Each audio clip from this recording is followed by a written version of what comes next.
জুলাইয়ের সাথে যদি গাদ্দারি করেন আমার বাপেও আমার বাপ না। প্রস্রাব করলে তো আওয়ামী লীগ ভাইসে যাবে, তখন প্রস্রাব চাইতে কোথায় রাখছেন? মাথায় উঠেই রাখছেন। ওসমান হাদির মৃত্যুর পর ঢাকা ৮ আসন ছিল সবচেয়ে বেশি আলোচিত। এই আসনে নতুন করে কে আসে ওসমান হাদির পক্ষ থেকে, সেদিকেই মূল ফোকাস ছিল সবার। কিন্তু সর্বশেষ খবর অনুযায়ী ইনকিলাব মঞ্চ কিংবা ওসমান হাদির পরিবারের কেউই প্রার্থী হয়নি। এদিকে ওসমান হাদির আসনে ইনকিলাব মঞ্চ কিংবা ওসমান হাদির পরিবারের কেউ না থাকলেও এনসিপি থেকে থাকছেন নাসিরউদ্দিন পাটোয়ারি। তিনি শাপলা কলিম মার্কা নিয়ে প্রতিদ্বন্দ্বিতা করবেন এই আসনে।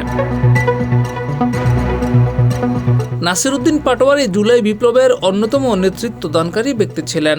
এনসিপির সবচেয়ে আলোচিত নেতাদের একজন তিনি। তবে এই আসনে তার জন্য অপেক্ষা করছে কঠিন এক লড়াই।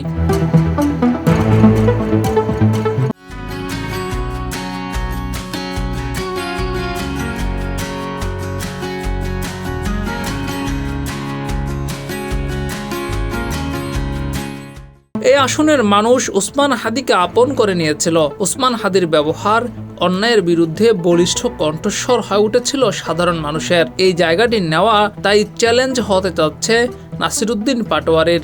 সেই সঙ্গে তাকে লড়াই করতে হবে মেঘনা আলম এবং মির্জা আব্বাসের মতো হেভিওয়েট প্রার্থীদের। ডেস্ক রিপোর্ট, যুগের চিন্তা।